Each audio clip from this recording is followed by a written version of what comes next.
Hello dears, fried റൈസിനൊപ്പം chicken കറിയും സാലഡും കൂട്ടിയുള്ള ഉച്ചയൂണ് ഇഷ്ടപ്പെടാത്ത ആരെങ്കിലും ഉണ്ടാകുമോ? എല്ലാവർക്കും ഇഷ്ടമാണല്ലേ? എനിക്കും വളരെ ഇഷ്ടമാണ്. പക്ഷേ വെയിറ്റ് ലോസ് ആഗ്രഹിക്കുന്നവർക്ക് അതുപോലൊരു ഫ്രൈഡ് റൈസ് കഴിക്കാൻ പറ്റുമോ? അപ്പം ഞാൻ ഇന്ന് ഷെയർ ചെയ്യാൻ പോകുന്നത് വെയിറ്റ് ലോസിന് പറ്റിയ ഒരു ഫ്രൈഡ് റൈസാണ്. ഈ ഫ്രൈഡ് റൈസ് ഉണ്ടാക്കാനായിട്ട് 2-3 മിനിറ്റ് മതി. വളരെ എളുപ്പത്തിൽ ഉണ്ടാക്കിയെടുക്കാം. ചിക്കൻ കറിയുടെ കൂടെയും സാലഡിൻ്റെ കൂടെയും വളരെ ടേസ്റ്റോടു കൂടി കഴിക്കാനും പറ്റും.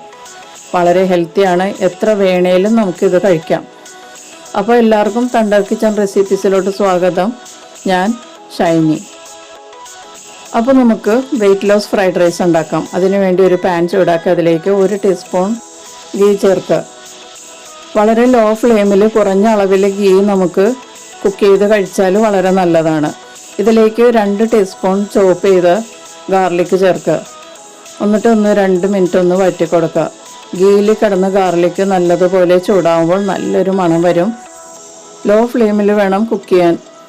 വെളുത്തുള്ളി ചൂടായ മണം വരുമ്പോൾ ഇതിലേക്ക് നമുക്ക് റൈസ് ചേർക്കാം. റൈസിനായിട്ട് ഞാനിവിടെ എടുത്തിരിക്കുന്നത് വെള്ള ക്യാബേജാണ്. ഇത് ഞാൻ ചോപ്പറിലിട്ട് നന്നായിട്ട് ചോപ്പ് ചെയ്തെടുത്തിരിക്കുന്നതാണ്. ഇനി ഇതൊന്ന് നന്നായിട്ട് വഴറ്റി കൊടുക്കാം. വെളുത്തുള്ളിയുടെയും ഗീയുടെയും മണമൊക്കെ ഒന്ന് പിടിക്കാൻ വേണ്ടിയിട്ട് നല്ലതുപോലെ വഴറ്റി കൊടുക്കാം. 1 മിനിറ്റ് ഒന്ന് വഴറ്റിയതിന് ശേഷം ഇതിലേക്ക് 1 ടേബിൾ സ്പൂൺ ചോപ്പ് ചെയ്ത് ക്യാരറ്റ് ചേർക്കാം. ചോപ്പറിലിട്ട് ചോപ്പ് ചെയ്തത് തന്നെയാണ്, ഗ്രേറ്റ് ചെയ്തതല്ല. ചോപ്പ് ചെയ്ത് തന്നെ എടുക്കണം. എന്നിട്ട് നല്ലതുപോലെ ഒന്ന് വഴറ്റി കൊടുക്കുക. ഇനി ക്യാബേജും ഈ ക്യാരറ്റും കൂടി നല്ലതുപോലെ ഒന്ന് മിക്സ് ചെയ്യുക. ഇനി ഇതിലേക്ക് ആവശ്യമുള്ള ഉപ്പ് ചേർക്കാം. ഉപ്പ് ഒത്തിരി ചേർക്കരുത്, വളരെ കുറച്ച് ഉപ്പ് ചേർത്താൽ മതി. ചെറിയൊരു ഉപ്പ് ടേസ്റ്റ് വന്നാൽ മാത്രം മതി. അപ്പോൾ വളരെ കുറച്ച് ഉപ്പ് ചേർത്തതിന് ശേഷം നല്ലതുപോലെ മിക്സ് ചെയ്യുക. പിന്നെ ഇതിലേക്ക് 1 ടേബിൾ സ്പൂൺ മുരിങ്ങയില ചേർത്തൊന്ന് മിക്സ് ചെയ്യുക. മുരിങ്ങയില വളരെ ഹെൽത്തി ആയിട്ടുള്ള ഒരു ഇലയാണ്. നിങ്ങൾക്ക് അവൈലബിൾ ആണെങ്കിൽ ഡെയിലി കുറച്ച് അളവിൽ ഭക്ഷണത്തിൽ ഉൾപ്പെടുത്തി കഴിക്കുന്നത് വളരെ നല്ലതാണ്.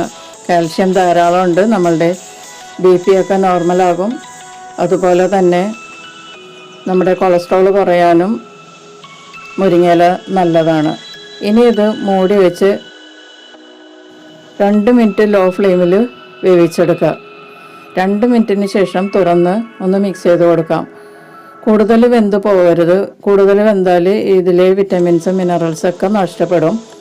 കഴിക്കാനും നല്ലത് ഈ പാകത്തിലെടുക്കുന്നതാണ്. നല്ല ക്രഞ്ചി ആയിട്ടിരിക്കും, നമുക്ക് ചവയ്ക്കാൻ കിട്ടും. അതാണ് നല്ലത്. നമുക്ക് ചിക്കൻ കറിയുടെ ഗ്രേവിയോ ചിക്കൻ്റെ കൂടെയൊക്കെ ചേർത്ത് കഴിച്ചാൽ വളരെ നല്ല ടേസ്റ്റാണ്. അപ്പോൾ നമ്മളുടെ weight loss fried rice ready ആയിട്ടുണ്ട്. ഇനി നമുക്കൊരു സാലഡ് റെഡിയാക്കാം. അതിന് വേണ്ടി 1/2 കപ്പ് തൈര് ഞാൻ എടുത്തിട്ടുണ്ട്. ഇതിലേക്ക് ആവശ്യമുള്ള വെജിറ്റബിൾസൊക്കെ ചേർക്കാം. ഞാൻ 1 ടീസ്പൂൺ സവാള ചേർക്കുന്നുണ്ട്. സവാള കൂടുതൽ ചേർക്കാതിരിക്കുന്നത് നല്ലത്, അല്ലെങ്കിൽ അത് സാലഡിൽ കിടന്നാൽ സാലഡ് കുറേ ലൂസായി പോകും. പിന്നെ ഇതിലേക്ക് 1 ടീസ്പൂൺ തന്നെ കുക്കുംബർ ചേർത്തിട്ടുണ്ട്. പിന്നെ 1/2 ടീസ്പൂൺ തക്കാളിയും ചേർത്തിട്ടുണ്ട്. വളരെ കുറച്ച് ഉപ്പ് ചേർത്ത് മിക്സ് ചെയ്ത് കഴിക്കാം. നമുക്ക് എരിവ് വേണമെന്നുള്ളവർക്ക് 2-3 കഷ്ണം പച്ചമുളക് ചേർക്കാം. അപ്പോൾ വെജിറ്റബിൾ സാലഡും റെഡിയായി. ഇനി നമുക്ക് സെർവ് ചെയ്യാം. ഫ്രൈഡ് റൈസ് റെഡിയാക്കുമ്പോൾ നിങ്ങൾക്ക് വേണമെങ്കിൽ കുരുമുളക് പൊടി അവസാനം ചേർക്കാവുന്നതാണ്. ഈ ഫ്രൈഡ് റൈസിൻ്റെ ടേസ്റ്റ് കൂട്ടുന്നത് ഗീയിൽ മൂപ്പിച്ച വെളുത്തുള്ളിയാണ്. വെളുത്തുള്ളിയുടെ ആ ടേസ്റ്റാണ് ഈ ഫ്രൈഡ് റൈസിന് നല്ലൊരു മണവും രുചിയും വരുത്തുന്നത്. അതുകൊണ്ട് ഞാനിതിൽ പച്ചമുളകോ കുരുമുളക് പൊടിയോ ചേർത്തിട്ടില്ല. നിങ്ങൾക്ക് താല്പര്യമുണ്ടെങ്കിൽ അത് ചേർക്കാവുന്നതാണ്. വെളുത്തുള്ളി വേണമെങ്കിൽ നമ്മൾക്ക് ഇതിൽ കുറച്ചുകൂടി കൂടുതൽ ചേർക്കാം. ഗാർലിക് റൈസൊക്കെ ഉണ്ടാക്കുന്നത് പോലെ ഇതും നമുക്ക് ചെയ്യാവുന്നതാണ്. വെളുത്തുള്ളി കൂടുതൽ ചേർക്കുന്നത് കൊണ്ട് ദോഷമൊന്നുമില്ല. നമ്മളുടെ ശരീരത്തിൻ്റെ ഇമ്മ്യൂണിറ്റി കൂട്ടും.